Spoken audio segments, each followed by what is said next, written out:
Number 6، اس رات میں قبرستان جانے کو ضروری نہیں سمجھنا چاہیے۔ حضرت عائشہ رضی اللہ عنہا فرماتی ہے کہ ایک مرتبہ رات کو سوتے میں آنکھ کھلی تو میں نے رسول کرم صلی اللہ علیہ وسلم کو گھر میں نہیں پایا۔ آپ کو تلاش کرنے کے لیے نکلی تو آپ مدینہ منورہ کے قبرستان جنت البقیع میں ملے۔ آپ صلی اللہ علیہ وسلم نے فرمایا، یا عائشہ، کیا تجھے اس بات کا خطرہ گزرا کہ اللہ اور اس کے رسول تجھ پر ظلم کریں گے؟ یعنی تیری باری ہوتے ہوئے میں کسی دوسری بیوی کے پاس چلا جاؤں گا؟ میں نے عرض کیا، ایسی کوئی بات نہیں، بلکہ یہ خیال آ گیا تھا کہ شاید کسی وقتی ضرورت سے آپ اپنی کسی اہلیہ کے پاس تشریف لے گئے ہوں گے۔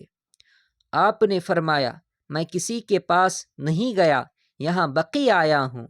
یہ عبادت و دعا کی رات ہے۔ اللہ تعالی شعبان کی 15ویں رات کو قریبی آسمان کے طرف خصوصی توجہ فرماتے ہیں اور قبیلے بنو قلب کے بکریوں کے جسم پر جتنے بال ہیں ان سے زیادہ لوگوں کی مغفرت فرماتے ہیں۔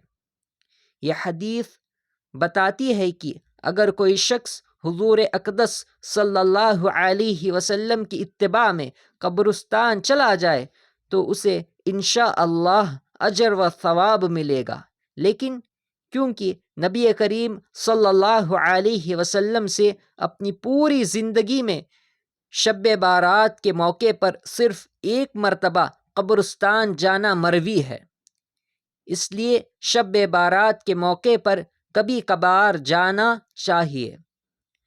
ہر شب بارات میں جانے کا اہتمام کرنا اور اس کو ضروری سمجھنا کہ اس کے بغیر شب بارات نہیں ہوتی، یہ اس کو اس کے درجے سے آگے بڑھا دینے والی بات ہے۔ اللہ تعالی ہمیں صحیح سمجھ عطا فرمائے، آمین۔